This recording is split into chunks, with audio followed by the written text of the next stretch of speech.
Hey travel friends, today on Due to the Travel Bug, we're showing you what to do if you only have one day in Dubrovnik. Dubrovnik is a city in southern Croatia on the Adriatic Sea. Dubrovnik is known for its distinctive old town encircled with massive stone walls that were completed in the 16th century. Now this beautiful town is a cruise stop for us this trip, so we wanted to make the most of our day. The cruises dock only about a 10 or 15 minute bus or taxi ride to Old Town, and Old Town is where you want to be. The bus is safe and the most economical, but our cruise arrived early and we're trying to beat some of the crowds, so we taxi it over and we'll bus back later. Guests are dropped off outside the ancient walls that rise out of the Adriatic. This place is a damn postcard. It is just so perfect and it feels cinematic. And that's because it is. So this is the casino town from Star Wars, the casino resort. I wish I could remember the name of it in the movie, but yeah, it looks familiar, for sure. Yeah.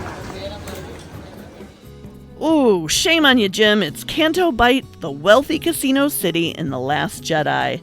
But Dubrovnik is even more known for being the medieval backdrop for Game of Thrones. These are the Jesuit stairs from the famous Walk of Shame scene. Shame! Shame! We walked around a bit and we did the whole tourist thing, shopping and gelato down the main drags. But the real magic is losing yourself in the alleyways. Now we're here in the summer, so that means it's getting busy and hot.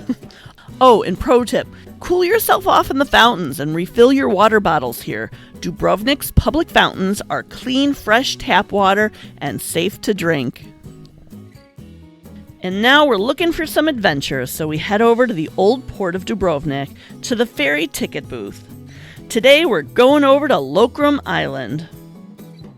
Lokrum is an island in the Adriatic only 2,000 feet away from Dubrovnik. Now, it may sound a little bit scary to ferry off to another island, especially when you got a cruise ship to catch later, but believe us, this is easy peasy. Ferry rides are every 30 minutes and they run all day and evening. It's a fun, quick 15 minutes of wind in your hair and crystal clear waters, and you get a different vantage point of the old town. Now you go to Lokrum to break up the tourist shuffle because sometimes you want something a little wilder. Stepping off the boat, you feel like you're on a different planet. The island has so much to offer. There's old monastery ruins, gardens, beaches. But I do have to say, the first thing you notice here is the sound. The island's loud because of all the locusts, huh? There's a locust shell or a cicada. You hear them. And the second thing are the peacocks. Peacocks strutting around like they own the place, and well, they kinda do. In the mid-19th century, the Emperor of Mexico decided Lokrum needed some royal flair, so he brought a flock of Indian peacocks, and this flock's descendants have been roaming the island freely ever since. The peacocks share the island with a wild rabbit population.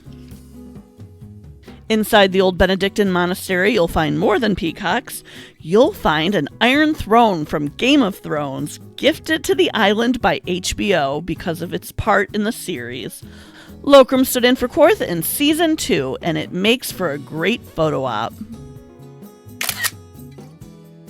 We hike the shady island that smells of pine and then swim in its Dead Sea, a natural saltwater lake in the middle of the island that's fun to float, and it's perfect for little kids because it's shallow, warm, and no waves. And for a little more adventurous water time, you can find plenty of rocky cliffs and rocky beaches, even a couple of nude spots like FKK Beach, if you're avoiding tan lines. And there's plenty of places here to cliff jump into the cobalt blue waters. Now, just so you know, there is no overnight accommodations on this island, but there are a few restaurants, and we had a lovely lunch in a garden. Cheers to a successful day here. Croatia! Who can remember the name of this island? A fun swimming island. Croatia! That is Lokrum is the island we're on, off of Dubrovnik.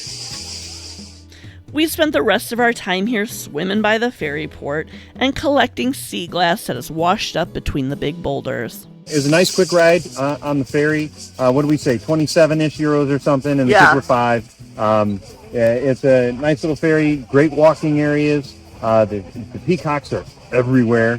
Yeah, we were worried. We're like, I hope we see one, and they're we're kicking them everywhere. out of the way, whatever. No, we're not doing that. People will troll us. We're not picking peacocks. There's not beaches so much. We didn't find any sandy beaches. There's a bunch of rocky beaches, but really cool. Like not like walking on tiny stones, but like big, huge rocks you can lay out on and jump into the water on. And it's really, really just a nice Mediterranean stop, and it's beautiful, kind of semi-deserty sort of area. So it's really great. That's cool. We eventually head back to Dubrovnik and have time for just one more thing before heading back to our ship. Now, tucked behind old city walls and on the edge of a cliff is Booza Bar. This is a no-frills bar with no fancy drink menu here. Just get yourself a cold beer and soak up the view. Here you make fast friends with strangers because you all feel like you've discovered a hidden piece of paradise. Just be careful because this is the kind of place that you might accidentally, on purpose, miss last call for all aboard. We do eventually make it back outside the city walls, in time to catch a bus back. So you can bus it to the old city, and it's cheaper to get it at these little kiosks than on the bus, and sometimes the bus drivers don't work with larger bills, so you're better off getting it here with your credit card. My favorite part about Dubrovnik, I think it's gonna be the spot where I jumped off the cliff into the water. Was it scary? The first time, but it was so much fun. Actually. Yeah, you kept going back after. Yeah. Awesome. For more unique travel shows, like and subscribe to see where Doodlebug goes next.